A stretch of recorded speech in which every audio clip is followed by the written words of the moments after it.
This is something that if you do not understand 20th century history, unless you understand banking, because who makes a fortune off war? And it's not war, it's debt. National debt creates an enormous amount of wealth for those who buy the debt. It makes a ton of money for them. And for the rest of the people, what does it make? A lot of taxes. Lots of taxes. Hello everyone, that was an extract from this interview with today's guest, Robert Bonomo. In addition to being a filmmaker and esotericist who's produced a documentary on the tarot, Robert worked for many years in the financial sector and strove to understand that most basic of questions: where does money come from? His study of this ultimately led him to write an article, The Moral Hazard of Modern Banking: How Banks Create and Destroy Money, and that's going to be the theme of this interview today. We talk about the relatively straightforward question of where money comes from, and what is for me the much more complex and hard to understand one of how it is corrupted. I was certainly learning as I went along here, and you'll hear the gears in my head grinding at certain points when I asked Robert to stop and go over some of the points again.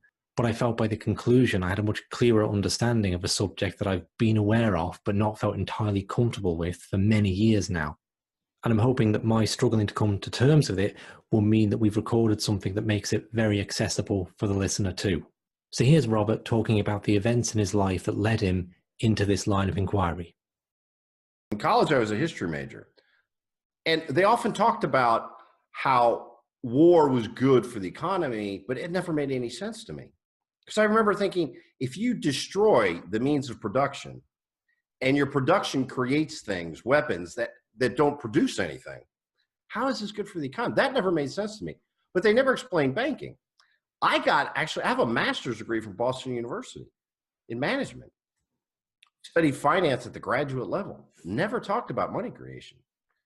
And there I am working in a bank. And it didn't make sense. And there was one very key moment that I was doing the marketing for certain loans. So I knew what our cost of acquisition was. So I knew the break-even points, assuming that the bank was using money that people had deposited. And I was at a trading with a guy from BNP. I'm sure you've heard of BNP, big French bank. Yeah. And I asked him, I said, with the marketing costs, how are you making money on the mortgages? And with this guy had gone to Harvard. He had the whole BNP, highfalutin thing. He was like, for BNP, mortgages are loss leaders. And that's when I just started to shake my head. I said, there's no way BNP is losing money on all these mortgages. But you figure I'm at this point, maybe a 35-year-old with a pretty good career in advertising, with a master's degree and a history degree. And I had no idea how the bank was actually creating what they were selling. Right. I mean, that all mind blown already there, really, Robert. The idea that, because I'm thinking if they're losing money on mortgages, what are they making money on? Isn't that how they make their money, right? I mean, Right. So what the bank tells you, and this is what this guy told me, he says, and this is true, when a bank gets a product, like a key product, like a mortgage, they can obligate you to get life insurance. You have to have your checking account there. They throw a Visa card at you, and it's very easy to sell you down the line, say a car loan, something. So there are other products that they can pack on, but that was his argument to me. And then I had a friend who was the CFO of a small, but still an oil company. This is a serious, very intelligent man. I remember we were having a beer one day, and I asked him, and this guy was so smart, he just shook his head. He said, Bob, I have no idea. He says, the only thing I can think of is they nickel and dime us to death. Fees and things. He goes, but the actual business model makes no sense. This is a CFO of not an enormous oil company, but a legitimate oil company. So this is how deep the lack of understanding goes. People high up in banks, people who work in finance, and they really don't understand the basic banking business. Okay, so I mean, I actually want to go back to what you said right at the start, because I didn't know you were going to say that about war is good for the economy, right? Because that's a real pet peeve of mine. Okay, Mhm. because it's a common myth, right? People think that World War II ended the Great Depression in the United States, and why I find it a particularly corrosive, nasty myth Mhm. is this idea that violence and destruction has this good side to it, right? So you have economists like the New York Times guy, Paul Krugman, coming out and after Mhm. 9/11 saying, well, you know, on the other hand, it could stimulate the economy, right? And um, it's ludicrous on the face of it. And then the idea is that economics is a subject where very clever people think up how ludicrous things are actually true, right? And then they present them to the general public. And of course, ludicrous things aren't true, right? I mean, I'll just draw an example that an historian, actually, Tom Woods, gives in a book about the financial crisis, and the idea that if war stimulated the economy, right, if that was true, then Japan and the United States, I think, are the countries it chooses. They could solve all their economic woes by just building the biggest two battle fleets man has ever seen, sailing them out in the middle of the Pacific Ocean, evacuating all the people because there's no reason to have loss of life, and then they could just dynamite, right? Send them to the bottom of the ocean, and we'd all be super rich from the jobs that created, right? Now, obviously, sending all your wealth to the bottom of the sea does not make you wealthy, but that, I mean, you know, there are highly paid economists whose job it is to sell that myth to the public. Really. And one thing, the second part of that, you don't even need. You don't even need to sink them. You can just build them. So it's like it's a brilliant metaphor, because with that logic, all we had to do was just spend tons of money on guns. We wouldn't even need a war, because you don't have shooting the gun doesn't make you any money. The concept is if we make all these guns, we make money. No, but you make the banks a ton of money. This is something that if you do not understand 20th century history, unless you understand banking, because who makes a fortune off war? And it's not war, it's debt. National debt creates an enormous amount of wealth for those who buy the debt. It makes a ton of money for them. And for the rest of the people, what does it make? A lot of taxes. Lots of taxes. Okay, how should we approach this then? Shall we talk about the myth of money, or do you want to cut into the reality of money, where money comes from, talking about? I think we should start out talking about a little bit of what money is. And then we can go into the kind of the mythology of it. Because I have some examples from my own marketing background that I think could help. Yeah, I guess probably myth was the wrong word there. The corruption of money. Okay, so do you want to start off talking about what money was historically, how it was as a commodity that becomes commonly used in trade? And because, I mean, this was a fascinating thing to me. I'll just tell my own little, I used to sit in school, not doing my schoolwork. I was just fascinated by this concept of money and trying to figure it out. And I'd have a little piece of paper and I'd draw an imaginary little settlement that people would go and live in, and there'd be a butcher, a baker, a candlestick maker, a school teacher, a farmer. And I'm thinking, okay, like they'd have a government, so someone's employed to govern the place, and the government person, they must do the money, right? They must create it, and then banks can take it in and loan it out, but it must be the government that creates money. Yeah, so how do they do that, right? Do they give everyone like £100 each to start? But then why would anyone accept like paper? There must be a thing here, but I can't get my head around it. And I was essentially trying to logically explain a fiat. This money has value because we decree it to have value system. I couldn't do it. I thought, well, gee, it seems like it should be simple, and no one else knew. And that was my confusion. Years later, I stumbled across a book called The Mystery of Banking by Murray Rothbard, and in about 20 pages, that nailed it for me. It's like, oh, I was thinking about it completely the wrong way. And I think you know what I'm getting at, so I'll stop and let you tell the story. How did you come to, you've described how you're in this time, no one seems to know what it is. What was the progression for you then to understanding money? Yeah, working at a bank, it put that splinter in my mind, because like I said, we were selling 3,000 euro loans, and I was spending $600 in marketing for each funded loan. There are 20% loans. So I'm saying we're breaking even at about 15 months. Yes. That made no sense to me. Hang on, I'm going to have to slow you down because I'm not good at this stuff, right? So 3,000, you're loaning out $3,000. 3,000 euros. This was a Yeah, European bank. euro. 3,000 euros at 20% interest, Okay, personal so loan. that is $600, 20%. Yeah. It's Okay. about 600 euros. Yeah, it's exactly 600 euros a year in interest. And you're spending 600 euros to get that 600 euro. So you break In in marketing. in marketing, and then there's more costs. Just in marketing. There's Okay. also administrative Oh, costs. okay. So that's what you're getting here then. It's like the year for the marketing and then a few more months, and that's Right. your break-even point. Now, why? Just explain to me, why is that not an acceptable break-even point for a bank? What's the... Well, I mean, it's not an unacceptable break-even point, but it seemed to me that it wasn't the greatest business model in the world. That's a big marketing spend to break even at 15 months. And I mean, I guess I wasn't shocked by it. It's not a bad business, but I just thought that seemed like a long time. Mm-hmm. They said, yeah, but you know, we get recurring business, lifetime value of the customer. This works. So when one thing you have to remember, when people think of banks, they think that they go into the bank and they borrow money, and the bank has acquired the capital either through deposits or on money markets. They go out and they borrow the money. Yeah, You know, they think borrow it too, money people have deposited in the bank. or they go out and borrow it just sure. on money markets. That would make sense. Yeah. 3-4%. So imagine you borrow the money at 3-4%. But remember, I'm not including in my 15 months the actual cost of the money. So if you think about that, then you push it farther down. You've got to pay someone to have that money. Yeah. Right. There's a cost.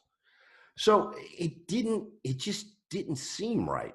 It just didn't seem right. And then talking to the people, because remember, those are 20% loans. So when I was talking to guys at BNP, I was like, well, you know, your mortgages are at 4 or 5%. So, you know, the numbers change. The guys at BNP are saying, oh, no, it's a loss leader. So I was completely confused. So out of that confusion, I spent a long time just kind of going through, you know, looking up fractional reserve banking. Does this make any sense? And it made no sense. There used to be a Wikipedia page. They've actually taken it down. The fractional reserve, where they would explain where a person goes in with $100, deposit it, the bank holds 10. Have you ever seen that diagram? I have seen diagrams. Yeah. And they try and explain fractional reserve banking as, if I go to a bank with $100, the bank holds on to 10. I deposit 100. The bank holds on to 10, lends out 90. Yes. Then that person takes the 90, deposits it. They try to create some scheme where this actually creates money, but it doesn't. That scheme does not create money. Because if you do it with oranges, I remember I asked somebody, I said, well, what if I did this with oranges? If I take 10 oranges, I go to the bank and I put my 10 oranges in, is there any way by lending out those oranges, they can make more oranges? So that whole fractional reserve banking, that does not work. Now, if people are skeptical, maybe this guy doesn't know what he's talking about, highly recommend you look for a blog debate between Krugman, who you mentioned, and there was an Australian economist. It's a fascinating blog debate they have about how banking creates money, and it's through credit. You know, and it's taken a long time for people to just come to terms with the fact that, you know, money is created through credit. Okay, so this is an idea I encountered really when stepping into the alternative world, you know, 18, finding out a lot of things in the world didn't work the way maybe casually assumed they did as a child, without anyone ever saying, yes, it definitely does. And this idea of, oh yeah, banks, they create money. That was the most mind-blowing of all, really. That's impossible. You know, that can't be. So go ahead. What's and I just wanted to tell a little bit the story of how I wrote a couple blog posts on money, but I was playing around with it. I hadn't really struck the chord. And then I came up with this idea. I wrote a post called what was it called? The Moral Hazard of Modern Banking: How Banks Create and Destroy Money. So I came up with this idea. I said, I've got to explain the mechanics. I began writing this and I got stuck because I couldn't believe how easy it was. I didn't trust it. It's just too simple, and it's too much of a scam. And I said, this can't be, and it can't be. And I spent 6 months just really going, this can't be possible. And then I just remember one day, my wife was working on her PhD thesis, and I just sat down and I banged it out and I read it, and it worked. I mean, that's how it happened. That's how banks create money. They create money through credit. Credit creates money. But it cost me, there was such a long time where I didn't believe it.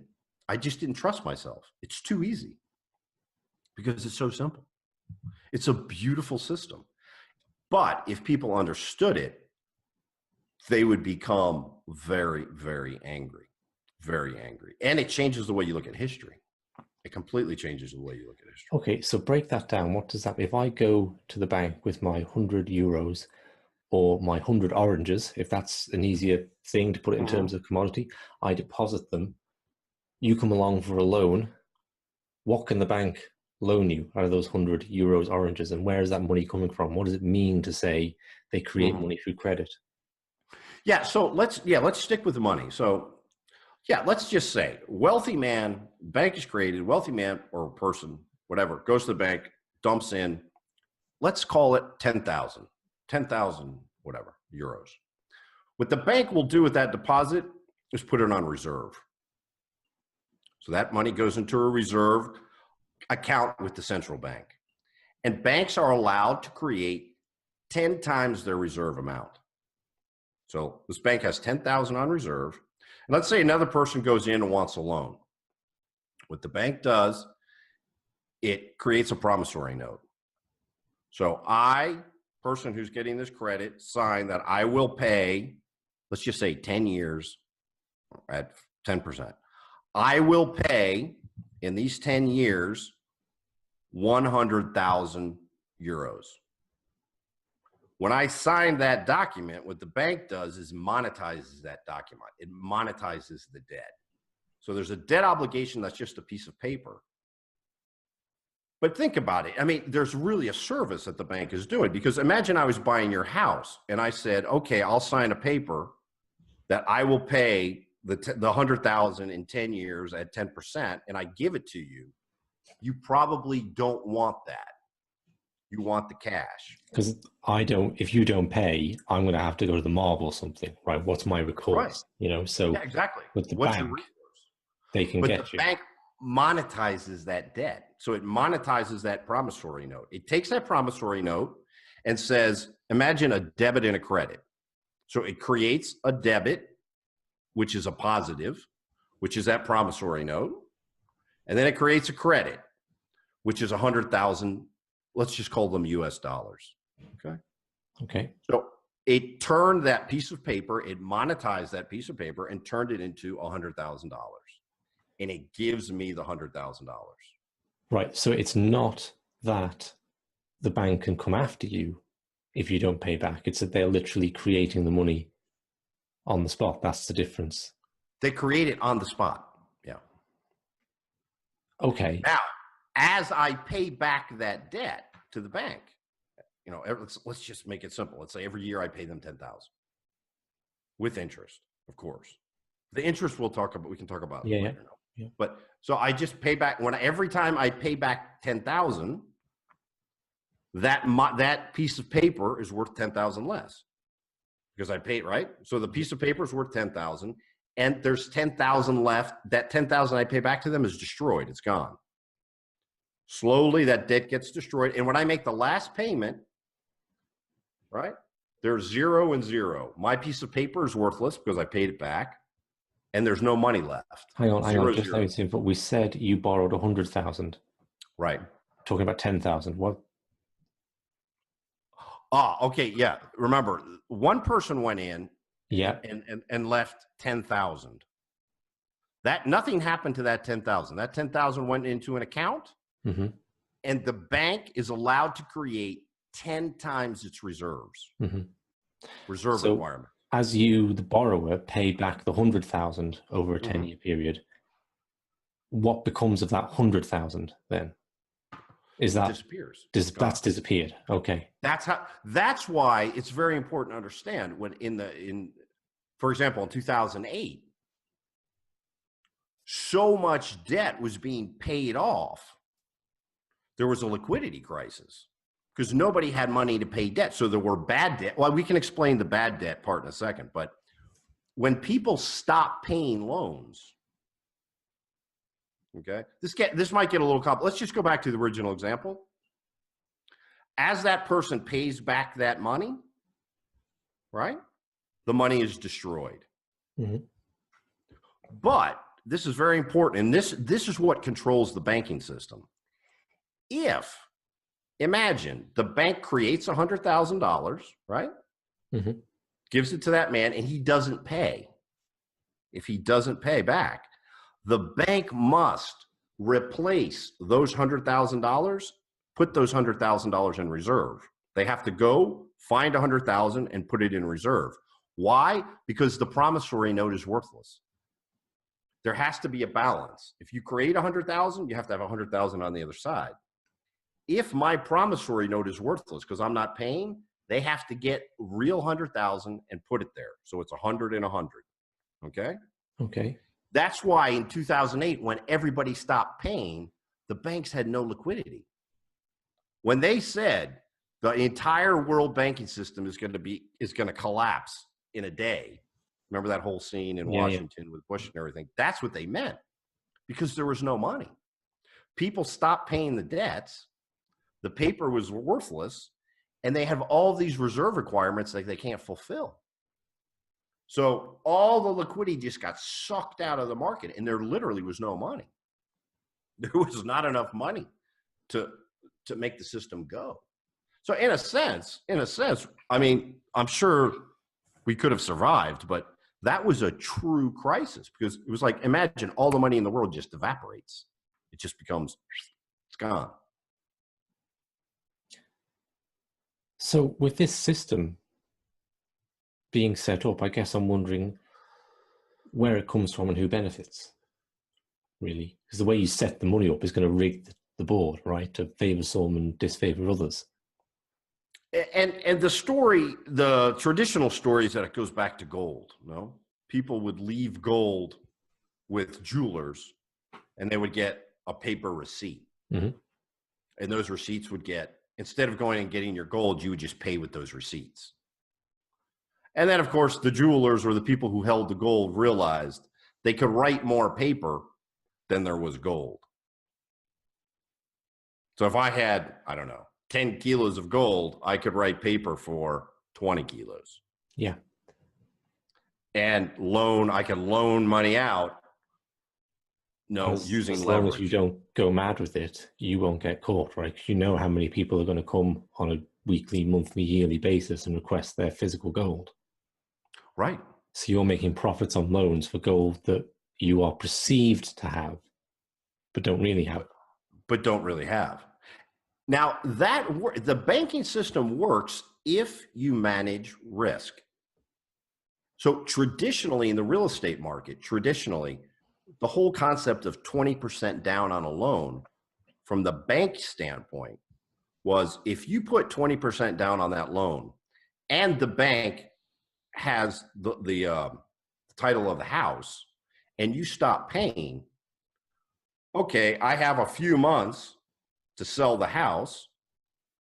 Okay. And that 20% covers me. So it wouldn't cause a crisis. But for example, in 2008, obviously people just, the banks went crazy, chasing higher returns on lower quality loans. So what do you think? Is there in any sense a legitimacy to what the bankers are doing, or if you go back to the old, the jewelers locking up the gold are doing is it fraud to issue notes beyond the reserves you have? Plain and simple? Does it serve the economy in any way? What are your thoughts? Yeah, I mean, I think it actually worked. The system worked for a pretty long time. A long time. And for example, in the United States, it worked reasonably well.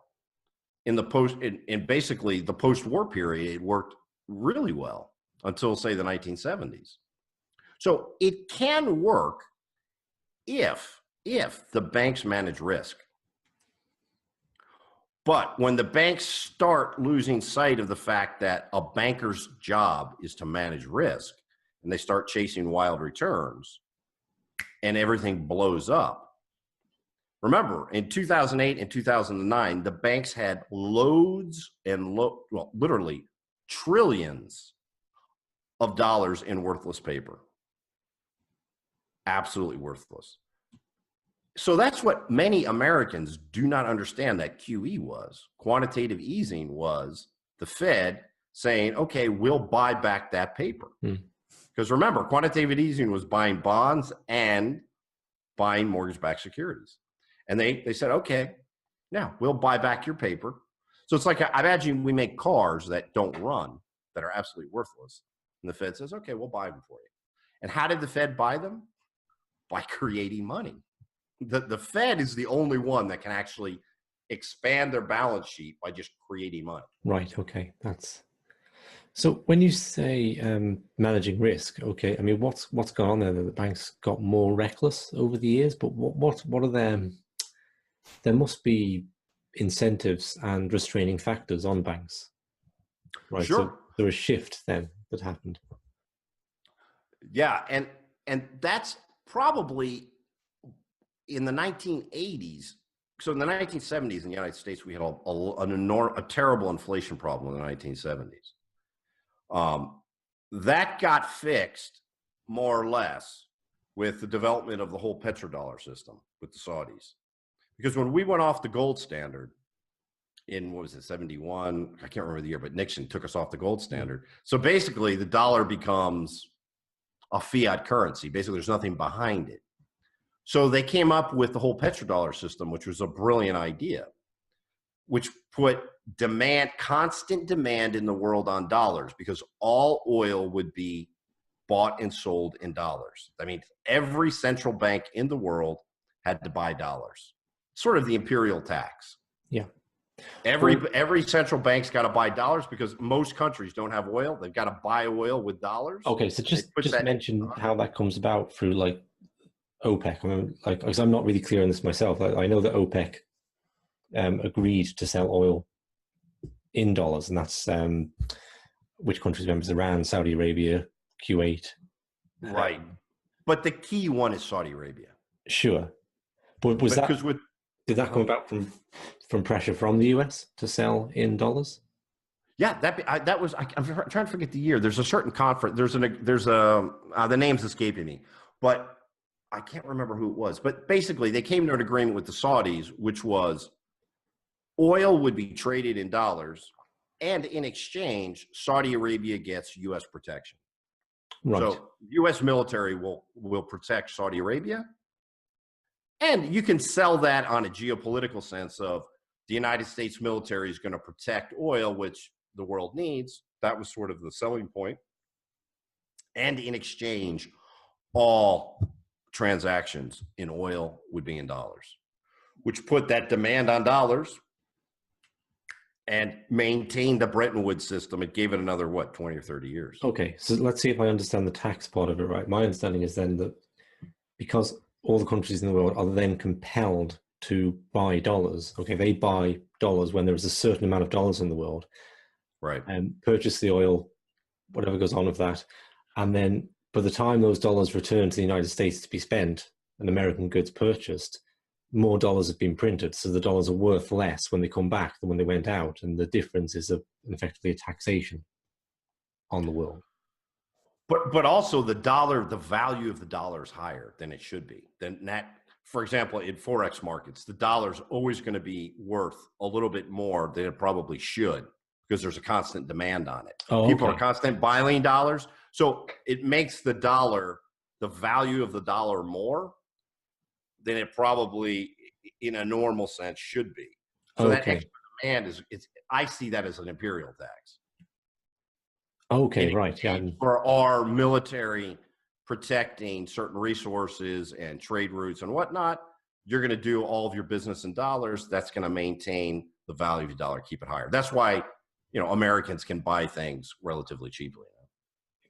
back to gold or back to commodities then, can you talk through the very basics of how do we get money in the first place? Right. Where does this What is it? thing What, coming from? What yeah, is it? What what's where? yeah. How does it It's, get it's, real, injected into human society? it's really simple. It's simply a store of value. And value, when we say a store of value, I like to say, I know that sounds a little arcane. Value just means work. So I like to use the example of fish. If you've ever lived in an area where people salt fish, like cod, for example, or salmon, the fishing boat goes out, gets all this fish that's worth X amount of money. But that fish goes bad really quickly. You've either got to freeze it or sell it immediately. But if you want to kind of store that work that you did, you can salt the fish. Mm-hmm. You can salt it, and that preserves it for, I don't know, 6, 8 months. Mm-hmm. So what money is stored work. So all that work you did fishing, you can immediately come and sell the fish, right? So you exchange your work for bread or whatever, or you can salt the fish, and that stores the value. It stores the work in there. And you can't really divide it, but you can just sell 10 fish or 20 fish or 50 fish to somebody, and that fish becomes money. Right. And that's really what money is. Money is a store of value, just like the gold. Think about all the work it takes to mine gold, to mine an ounce of gold. That's a lot of work. But gold is a fabulous store of value. So imagine you spent 6 months working in a gold mine and you come out with, a kilo of gold. That will perfectly store your work. You can go anywhere in the world and exchange that chunk of gold for whatever you want.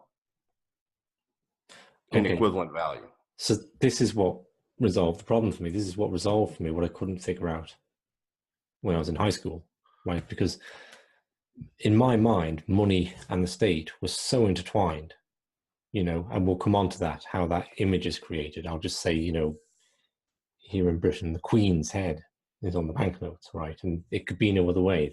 You cannot conceive of money without the state. And so when I tried to figure out where it came from, I centered it around, well, how does the state create it? And I couldn't do it. Right. And reading Rothbard, and it's literally about, I think in the first 20 odd pages of his book, The Mystery of Banking, he totally explained it to me in the way you're talking about it now. Essentially, if you think of barter to start with, one good starts to be predominantly traded, and let's just say it was eggs or something, but the eggs have certain limitations. They break, they go up, or whatever, and people will always take that good because they know they can offload it. And this tends towards gold and silver because it's divisible, it doesn't wear out, it's got all these advantages. Gold, silver, copper, metals make much better money, they make use of it, than perishable goods, right? So money arises essentially on the marketplace and not through the state. And that's, I think I'd have looked at that problem for 100 years and not figured that out, right? If that's had someone not told me, because it's completely where I wasn't looking. And the idea that a marketplace could create currency and that you could have competing currencies, and some people using gold, other people using silver, interject something totally new like Bitcoin. And we see modern examples of this, I think, in like prisoner of war camps where cigarettes become a currency. Okay, that I don't smoke, but I don't think they're that perishable. I don't think they'll sell by date, right? They'll last a long time. There we go. They're somewhat divisible, and they have enough value to be worth something, but not so much that you can't exchange even a proportion of one for some food or something. So cigarettes make a reasonable currency. Yeah, right? Absolutely. So then there's the transition. How do we get that transition then from this commodity money, this market-based independent money, decentralized, there's no one determining what it should be, it's just the general will of the collective people and what they will find credible to accept? How do we go from that to pieces of paper with the Queen or the President's head on? Yeah, that's a really interesting story. And I recently was looking at the history of China and how that happened in China, and it's fascinating. It comes down to taxes, really. So if we look at sort of a feudal society and a feudal lord controls an area, this feudal lord is going to want taxes. And generally those taxes were paid, for example, in wheat or in livestock, or however they decided to get that. But that becomes extremely cumbersome. And it's really interesting. I believe it was in the 15th and 16th century, the Chinese the government was paid taxes in all sorts of goods, and it became very complicated. And when the Spanish discovered or went to the Americas and found all this silver, the Chinese started to monetize, to create an accepted means of exchange, which would be money, that the state would accept for taxes, and that was silver. So that's why a lot of the Spanish ships would go to China with silver, take out Chinese goods. Remember, China was the world's largest economy till about 1800. Yeah. And then you have that bad period, and now it's back to being the world's largest economy. So they would go exchange the silver for silk, whatever, porcelain. And then the Chinese started to use silver as a means of exchange to pay taxes. So I think the state getting involved is 100% connected to collecting taxes, the feudal tax. You've got to pay the state. Okay. So that takes us to the point where the state is taxing, but it's still a commodity at this point. It's still, although that of course could rig the game, right? Because previously it's whatever the community has decided, let's say, is credible, and what the shopkeepers will take. And if shopkeepers woke up tomorrow and decided actually silver was just a silly shiny metal and it wasn't worth anything, then suddenly you couldn't buy your groceries in it. You'd have to have copper or gold or something else. But if you need it to pay taxes, then there's a demand on it. Everyone is, and there's no going to a different government. If your shopkeeper goes mad and decides silver isn't worth anything, you can choose to go buy your groceries elsewhere. You can't choose to pay your taxes elsewhere without extraordinary measures.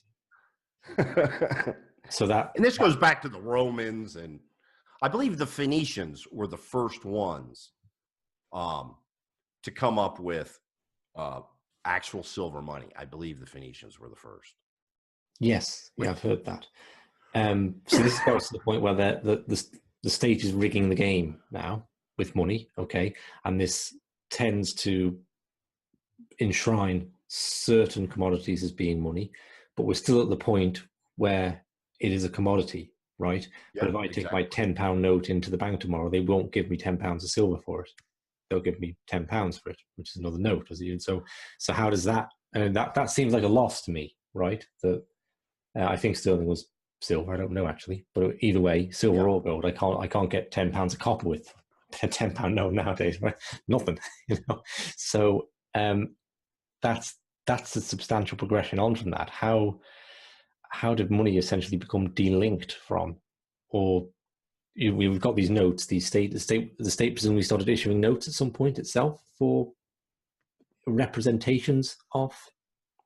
That's a really good question. When did that begin? Because, for example, the dollar, the history of the dollar is fascinating. The dollar was originally the tollar, which I believe was Dutch. It was a Dutch silver coin that the Spanish began to use and called it the dollar. And then from the Spanish silver coin, it comes to the United States. And when did the United States begin actually? And then it's still at that point, there were coins that, remember, the U.S. Constitution says only the Treasury can make coin. It can actually coin money. Okay. That's in the U.S. Constitution. Silver and gold, there's nothing to stop anyone coining money. It's perfectly legitimate. You can't, other than say giving it an accurate measure, gold plate on a copper bar or something. There's no reason why everyone shouldn't coin money, right? Which is obviously, to the modern mindset, that's ridiculous. Like if you think about it as banknotes, when you think about it as commodities, that's fine. Okay, so the state starts off coining its own silver and printing notes as representations of gold and silver, and then somewhere along the way there's a delinking where we think of the paper as being the thing itself, as money, not a representation of money. Exactly. And And that's what we all have ingrained in us, is that when we see a dollar, this dollar means this dollar with all of this arcane imagery on it, and George Washington or whoever, where it comes from, actually equals something. And in the United States, technically, I guess it's not until Nixon takes us off the gold standard. Because in the 1960s, at Bretton Woods, the dollar becomes the world reserve currency. But the U.S., based on U.S. gold, so there's a representation for there's a connection between dollar and gold, and then all currencies are pegged to the dollar. So even until the 70s, technically, all these currencies were pegged to a dollar, which could be exchanged for gold. okay, And what happened in this? Go ahead. No, sorry, because that's internationally, isn't it? Because Franklin Roosevelt moved the dollar away from gold domestically and confiscated the gold in the U.S. Yeah, and they pegged the price at, what was it, 30? I can't remember, 27. Around $30. Yeah, I think it was $27. $27 was an ounce of gold, right? And that remained until, what was it? Until Nixon delinked it. Right. Okay. So the way I'll throw in a sort of abstract example. And yeah, you can tell me you think I'm accurate here, and hopefully it'll be helpful for the audience. So the way, I hear it explained in terms of, like, if you imagine a medieval kingdom, and they're collecting the king is collecting his taxes in silver coins, and he's a bit hard up, where he's got a war to fund. So let's say a war, because that's the usual thing. So all these coins have maybe an ounce of silver, let's say, in a coin, and he comes up with a trick where he collects the taxes in, but when he spends the coins back out, the kingdom coin is now only 7/8 of an ounce, right? And he's got a big pile of silver left in the corner. But because the popular mind, it's like a magic trick, it's like a sleight of hand, or it's an act of theft in this case, because people think the coin is the thing with the king's face on it, and it doesn't matter how much it weighs, he's able to get away with it. And then 5 years later, another war, and suddenly the coins are 6 ounces. 6/8 of an ounce. Of an ounce. Yeah. Or you could just you can mix the metals. The Romans were always doing that, playing with the percentage of silver in the coin. Games that people play with currencies. So is that essentially what states did, that there was a process of erosion leading ultimately to a total delinking, where now it is, in the end, the king is like taking in silver, and then he's just handing paper back out, and he's got all the silver, and the citizens have just the paper? Yeah, but when you follow the specific histories, like for example in Rome, where it was the percent of silver in the coin would go down, and then you'd wind up having inflation. But I think the modern example is a little bit different, because what's happening with a bank, when a bank creates money in a modern banking system, they're not tricking you. It's all right in front of you. I mean, if you go and look, you can go to the Federal Reserve and they explain the system. The U.S. government makes money by creating credit. That's what money is. Money is credit. It's a future obligation of work. It has nothing to do with metals. But I think you're right. Our conception of money, meaning having some connection to something of value, that's what confuses us.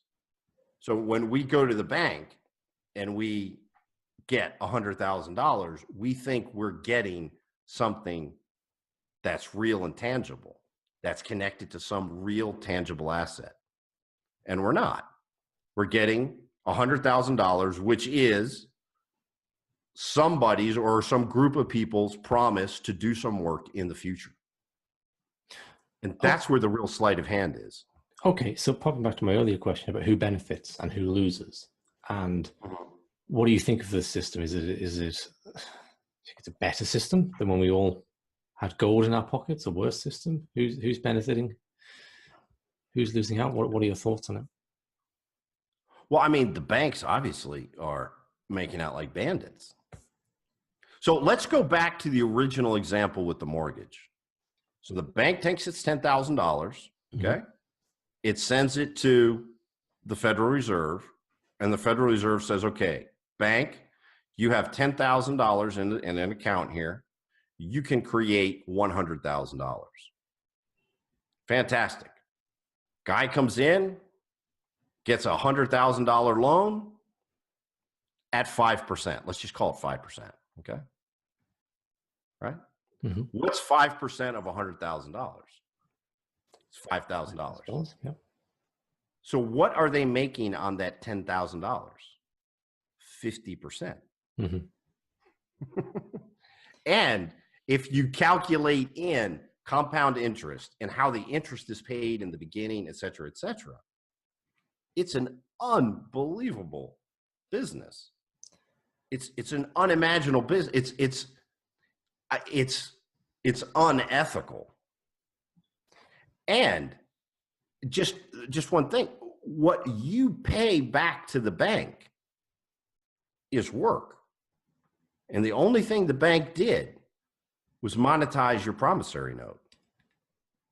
Okay. And they're making 50% return on monetizing promissory notes, and I'm paying back in work.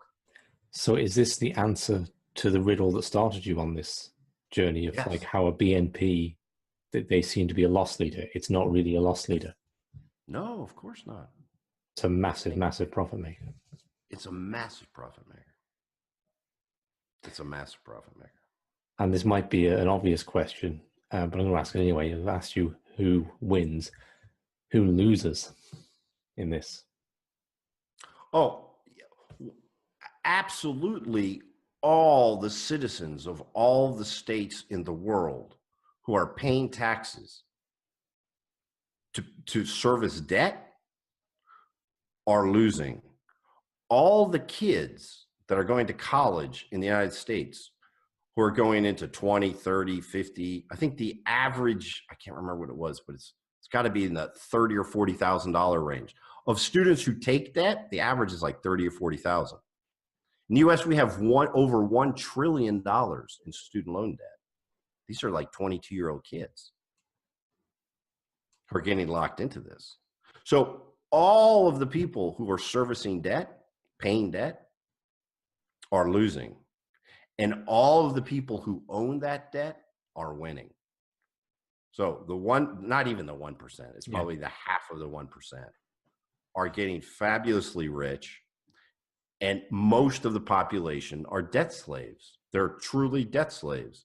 And it's not only the debts they pay, it's what we pay in taxes. Because one thing that drives me insane, when you see governments with these enormous debts, what's the explanation? Oh, politicians are so stupid. No, politicians are not stupid. You don't become a senator or you don't get to the House of Representatives, A, being stupid, and B, you don't get to those places without, doing the bidding of the extremely wealthy. So when governments create enormous deficits, those deficits are being bought by banks and they're making a killing on them. And who's servicing those debts? The citizens who are paying taxes, who are actually working and paying taxes. And that's what's wrong with the system. If we had a system where work, what I mean is if I can play around with paper and create just hundreds and hundreds of years of work in the future that people have to go out and work and pay me back just by playing around with paper, it causes an enormous disequilibrium in our society. And that's what we're seeing now. And this crazy consumerism. So what's the solution in your mind? Is it a return to something like a commodity-based money? It could be, but it's not necessary. I don't believe it's necessary. Mm-hmm. But you could make a mix. You could have a mix. For example, take the United States. We're actually the world's largest producer of oil again as of last month. So the country with the largest production of oil. So you could base, for example, a dollar on gold, silver, oil, and maybe some other esoteric top idea that would be, I don't know, some growth rate in GDP, something like that. Mm-hmm. You create this money that only the government can print. Only the government create. And if you want to expand the monetary supply, well, you can just add that to the government budget, right? Because now if you want to create the government says, oh, okay, we have to go borrow money that banks are basically creating out of nothing, lending it to the government, making a killing on this. No, the government is the only people who create money, and banks become money agents. So there's nothing wrong with a bank having assets and loaning out those assets and making a spread. That's perfectly reasonable, right? Mm-hmm. You know, I put my money in the bank, I get 2%, they loan it out for 7%, they make a 5% spread. Sure. That's fine. That would be reasonable.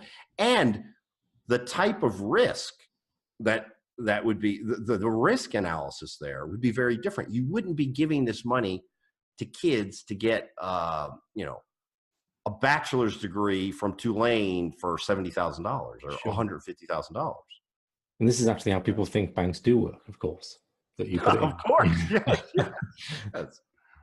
I mean, imagine when you go to the bank. Imagine when you go to the bank and you see, this is one thing that always fascinated me, deposit rates, right? Mm-hmm. So you put your money in the bank, 1%. Mortgages, 6%. What do 99% of people think? Oh, well, that's not so bad.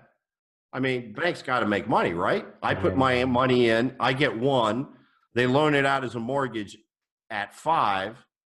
That's not so bad. Okay. Seems like a reasonable business. These seems like reasonable guys. They all wear suits. They have these big buildings with columns. They speak very seriously. They're pillars of our society. Okay. But that's not what's going on. The bank on your deposit is making 50% and you're getting 1%. If people knew that, if the bank had a sign that said, we're making 50% on your deposits and we're paying you 1%, people would say, wait a second. Okay, if the banks have a profit margin, that's great though. Surely there's a competitive need in banks to get money in, right? So if it's 50% to 1%, surely the banks are going to they're going to start to up the offer, right? They're going to start competing for customers, and that's going to be 2%, 3% and up. So unless the game is rigged in some way, you know what I mean? Like if I start a baseball hat company, I can't charge $1,000 for a hat because someone else is charging $10, right? So the market competition brings down prices and brings up what you're offering your investors in the banking sense, right? So is there some sort of bottleneck there that stops that process happening? I'm thinking, like, is it banking licenses? Is it the state's restrictions on who can become a bank? Well, first of all, we have a Federal Reserve system.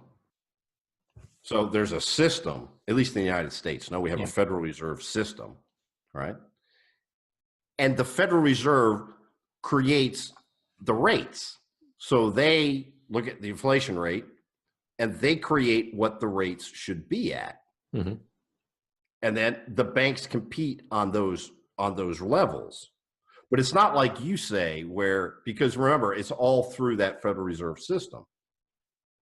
If we had kind of the libertarian system where anybody could create money, have their silver coins and lend them out, like if we had competing Federal Reserve banks that had the same game, then you would have your baseball cap analogy would work. But there's only one player on the block. So there's something, and they run. There's something that stops me starting a bank tomorrow and like offering customers 10%, offering depositors 10%, right? Because I think, well, hey, look, I'm going to make 50%, right? So I can give them 10. I'll massively outcompete all the other banks. Everyone's going to Sure. rush to me. I'll have all the money. I can make all the loans. And there's something that, like, I mean, I've never tried to start a bank, so I don't know. But it's just, what's wrong with my scheme? Right. Remember, the Federal Reserve it's a private entity, Mm-hmm. but they are the only ones that can allow you to create money. Right. So you can't open a bank without being in the Federal Reserve System. How do I get into that? Is it an application form, or is it a bit more complex than that? You know, that part I have no idea how that would happen. Would it be fair to assume that it's not as easy as just filling out the correct forms and away we go?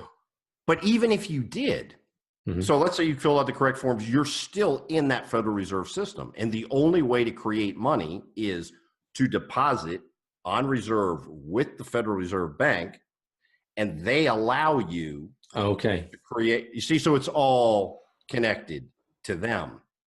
If we moved that to the Treasury, so if we eliminated the Federal Reserve, we created the Treasury was the only entity in the United States that could create money.